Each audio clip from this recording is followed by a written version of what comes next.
paralyzed.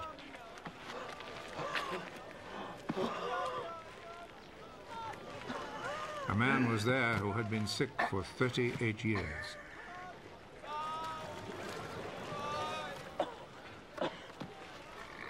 Jesus saw him lying there, and he knew that the man had been sick for such a long time.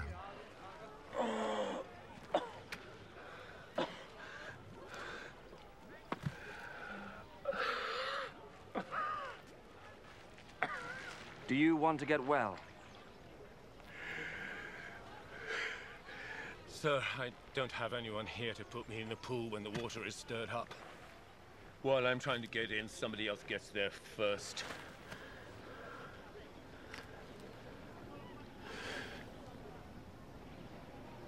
Get up.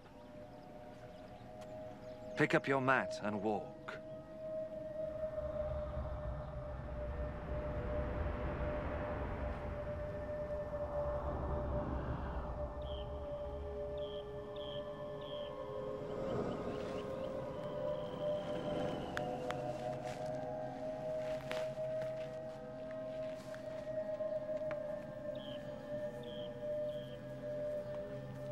Immediately, the man got well.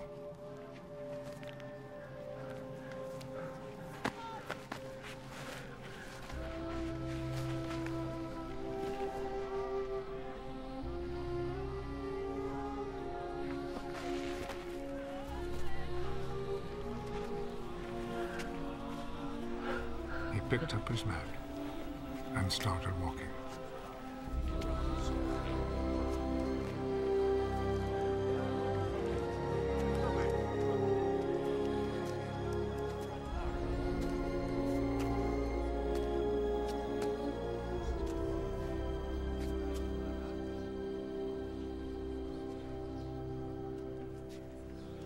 The day this happened was a Sabbath, so the Jewish authorities told the man who had been healed, "This is a Sabbath, and it is against our law for you to carry your mat."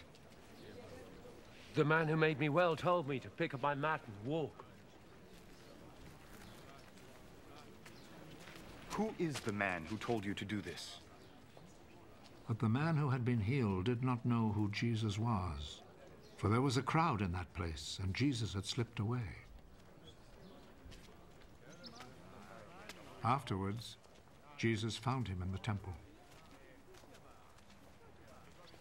You're well now. So stop sinning, or something worse may happen to you.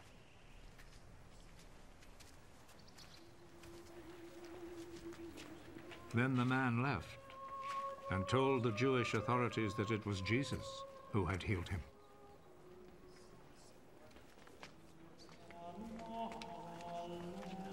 So they began to persecute Jesus because he had done this healing on a Sabbath.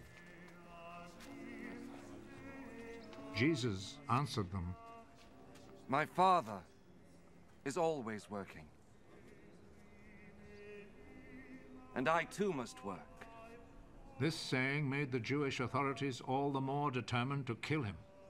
Not only had he broken the Sabbath law, but he had said that God was his own Father, and in this way had made himself equal with God. So Jesus answered them, I tell you the truth. The Son can do nothing on his own. He does only what he sees his Father doing. What the Father does, the Son also does. For the Father loves the Son and shows him all that he himself is doing. He will show him even greater things to do than this, and you will all be amazed. Just as the Father raises the dead and gives them life, in the same way the Son gives life to those he wants to. Nor does the Father himself judge anyone. He has given his Son the full right to judge, so that all will honor the Son in the same way as they honor the Father. Whoever does not honor the Son does not honor the Father who sent him. I am telling you the truth. Those who hear my words and believe in him who sent me have eternal life. They will not be judged, but have already passed from death to life. I am telling you the truth. The time is coming. The time has already come when the dead will hear the voice of the Son of God. And those who hear it will come to life. Just as the Father is himself the source of life, in the same way he has made his Son to be the source of life. And he has given the Son the right to judge because he is the Son of Man. Do not be surprised at this. The time is coming when all the dead will hear his voice and come out of their graves. Those who have done good will rise and live. And those who have done evil will rise and be condemned. I can do nothing on my own authority. I judge only as God tells me, so my judgment is right. Because I am not trying to do what I want, but only what he who sent me wants. If I testify on my own behalf, what I say is not to be accepted as real proof. But there is someone else who testifies on my behalf. And I know that what he says about me is true. John is the one to whom you sent your messengers. And he spoke on behalf of the truth. It is not that I must have a human witness. I say this only in order that you may be saved. John was like a lamp, burning and shining. And you were willing for a while to enjoy his light. But I have a witness on my behalf, which is even greater than the witness that John gave. What I do, that is the deeds my Father gave me to do.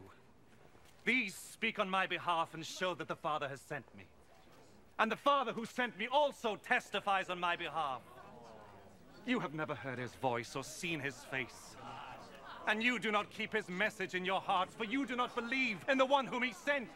You study the scriptures because you think that in them you will find eternal life. And these very scriptures speak about me, yet you are not willing to come to me in order to have life.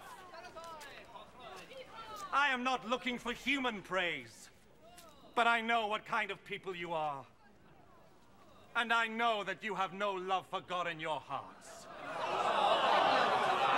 I have come with my Father's authority, but you have not received me. When, however, someone comes with his own authority, you will receive him. You like to receive praise from one another, but you do not try to win praise from the one who alone is God. How then can you believe me? Do not think, however, that I am the one who will accuse you to my Father. Moses, in whom you have put your hope, is the very one who will accuse you. If you had really believed Moses, you would have believed me, because he wrote about me. But since you do not believe what he wrote, how can you believe what I say?